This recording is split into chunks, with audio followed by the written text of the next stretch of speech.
Nagulat ako sa part ng lumapit sa'kin si Dave. Alam ko na meron siyang gustong sabihin, kasi yung tao kasi 'pag may gustong sabihin niyan, pagpasok niya sa pinto, hahanapin niya yung taong gusto niyang kausapin.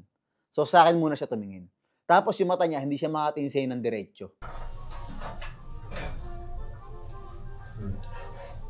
Ganit ka na?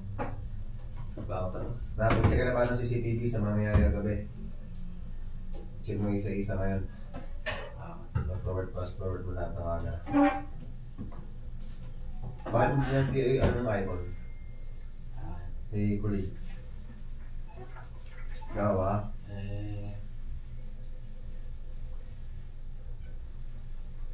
Lahat.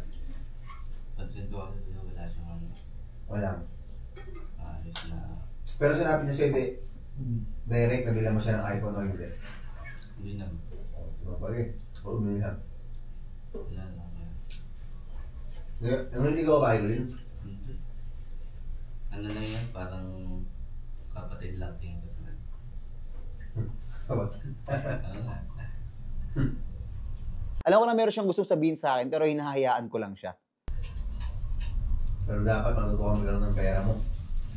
Kakasahod mo lang.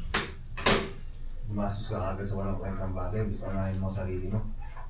Ikaw nga, naka-iPhone 11 lang. Okay pa naman yung iPhone ko. Hindi pa naman nagbayad. Babali nga pala sana ako sa'yo. Pakasahod mo lang ah. Paros wala akong 3 araw sahod mo ah. Bakit? Magkano? Wait lang.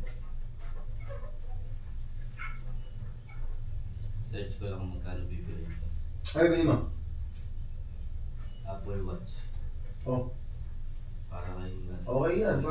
Kahit? Ikulit. Ha? Bakit? Nako, tigilan mo yan. Ikaw papalingan. Magkano yung Apple Watch si Colin? Gusto niya din daw ng... Tumigil ka nga. Kakausapin nga yan si Colin. Tumigil ka. Ba't may bibili ng Apple Watch si Colin ha?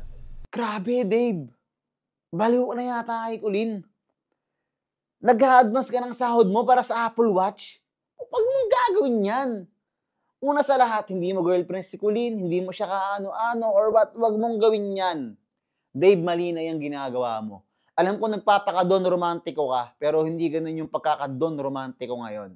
Kasi mo, wag mo siyang kuhanin sa mga bagay-bagay na nabibili. Although, may plus points yan, pero kakabigay mo lang ng iPhone, and para sa akin, hindi talaga. Wag yan, mali yan. Instead, nabilhan mo siya ng kung ano-ano, mag-ipon ka, mag-insurance ka. Kasi for me kasi, cash is king.